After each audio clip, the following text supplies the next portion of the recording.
Dalam mengeksplorasi sejarah sinema dari sinema Indonesia awal, saya menggunakan dua referensi yang utama.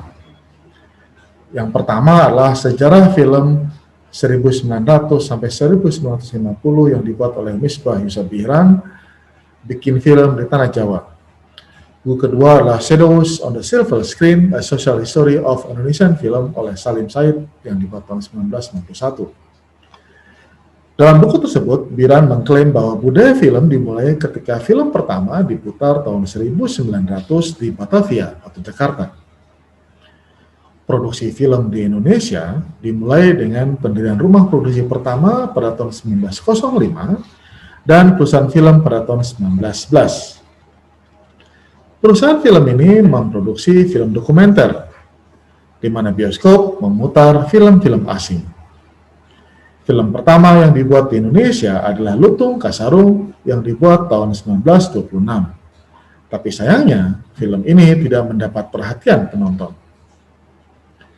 Salim Said menjelaskan kenapa ini terjadi karena selama jeda antara film pertama yang diputar di Indonesia dengan film yang dibuat pertama, penonton di bawah kolonialisme Belanda dibentuk oleh tren dan gaya film-film Barat dan Cina, sehingga film-film lokal itu menjadi dianggap tidak menarik. Perusahaan-perusahaan Cina memulai bisnis di Indonesia pada tahun 1928 dengan memproduksi film-film buatan lokal dengan tema-tema lokal dan mendirikan lebih banyak bioskop. Film yang dibuat terbatas berdasarkan cerita komunitas Tionghoa lokal seperti Lili Van Java dan Si Conat. Si Conat diklaim sebagai film box office pertama yang dibuat secara lokal. Artinya jumlah penonton melebihi dari yang diharapkan atau meraup keuntungan yang sangat luar biasa. Baru pada tahun 1929, film Nyai Dasima menjadi film box office. Dan ini menjadi menarik karena menjadi film lokal pertama yang menjadi box office dan diperankan juga oleh pemeran lokal. Film bisu di Indonesia berakhir tahun 1931 dengan pemutaran beberapa film buatan lokal berdasarkan cerita dan dongeng dari daratan Cina. Pada tahun 1938, Het Algemeen Nederland Indische Films Syndicate atau ANIF didirikan oleh Baling, Wong Brothers, dan Sairun. Saat itu, film Hollywood The Jungle Princess menjadi sukses di box office. Anif memutuskan untuk meniru formula film Jungle Princess tersebut untuk membuat film mereka sendiri. Mereka memproduksi Terang Bulan pada tahun 1938 dan film ini pada akhirnya menjadi film box office pertama dalam sejarah film Indonesia. Film ini menarik penonton dari Indonesia, Malaysia, dan Singapura. Keberhasilan ini ditiru oleh perusahaan film lainnya sampai dengan era invasi Jepang tahun 1942. Ketika kita mencoba mengeksplorasi sinema Indonesia pada periode ini, kita diingatkan oleh pernyataan Tom Gunning bahwa sinema awal adalah sinema global, di mana sinema awal menawarkan rasa globalisme dengan menampilkan kompleksitas pameran sinema. Seorang pembuat film membuat film di sebuah negara dan menciptakan program pameran di seluruh negeri, bahkan di luar negeri. Lihat bagaimana budaya film Indonesia pada tahap awal ini diisi oleh pemeran film luar negeri dari negara-negara barat atau Cina. Sebelum menayangkan film di negara lain, pembuat film membuat film dalam bahasa Indonesia, sehingga citra Indonesia sebagai bangsa adalah citra pembuat film yang bukan orang Indonesia, yang diyakini tetapinya mewakili Indonesia. Representasi ini dapat mencakup gambar mengenai alam, orang, artefak, makanan, budaya visual, atau simbol apapun yang secara visual diakui sebagai Indonesia. Dalam konteks sinema Indonesia awal dengan memproduksi film di Indonesia, para pembuat film dari Belanda dan Cina membangun pandangan mereka tentang Indonesia sebagai sebuah bangsa yang mungkin berbeda dengan bangsa Indonesia. Sejak 1942, kolonialisme Jepang menutup semua produksi film di Indonesia, terutama perusahaan-perusahaan milik Cina.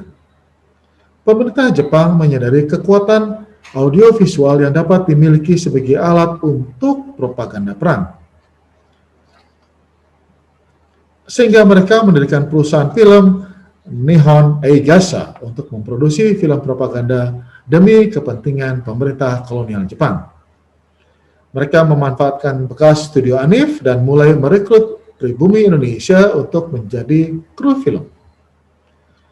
Sisi baiknya, orang Indonesia punya peluang untuk belajar secara profesional dan menjadi titik balik bagi pembuat film Indonesia pada masa itu. Satu-satunya film yang dihasilkan selama periode ini adalah Berjuang pada tahun 1943. Aiko Kurosawa pada artikel mengenai sejarah film Jepang di Indonesia menjelaskan bahwa para pembuat film Indonesia dilatih untuk memproduksi film-film propaganda Jepang. Kurosawa juga berkata bahwa film mengambil peran paling penting dalam propaganda Jepang di Indonesia. Meski film-film tersebut merupakan cerminan dari budaya dan situasi lokal, isinya harus sesuai secara ideologis dengan konsep moral yang selaras dengan kebijakan nasional pemerintah kolonial Jepang di film. Menjelang akhir Perang Dunia Kedua, kegiatan produksi film berhenti sementara sampai deklarasi proklamasi kemerdekaan Indonesia pada tahun 1945. Pada periode ini terbentuk perusahaan film negara pertama di bawah pemerintah Indonesia yang bernama Berita Film Indonesia atau BFI. BFI memanfaatkan studio Nihon Eigasa, lalu Belanda kembali. Belanda kemudian mendirikan perusahaan film Pasifik Selatan, menggantikan BFI dan Nikon Eigasa. Pemerintah kolonial Belanda di Jakarta juga akhirnya mendukung pembentukan kembali perusahaan-perusahaan film milik orang Cina, pengusaha Cina, dan pengusaha yang ada di Jakarta lainnya. Selama masa ini, film didukung untuk tujuan hiburan saja, sementara tujuan politik dan ideologi dilarang. Dari sisi ini kita bisa lihat bagaimana pemerintah kolonial menggunakan sinema sebagai alat politik untuk membatasi perlawanan Indonesia dan memberikan representasi tentang Indonesia dari sudut pandang penjajahan Jepang dan penjajahan Belanda. Film secara efektif diputuskan untuk menjadi alat potensial untuk mendukung dan menciptakan nilai-nilai dan identitas sosial dan politik serta moral berdasarkan aturan-aturan yang sudah ditetapkan oleh pemerintah kolonial.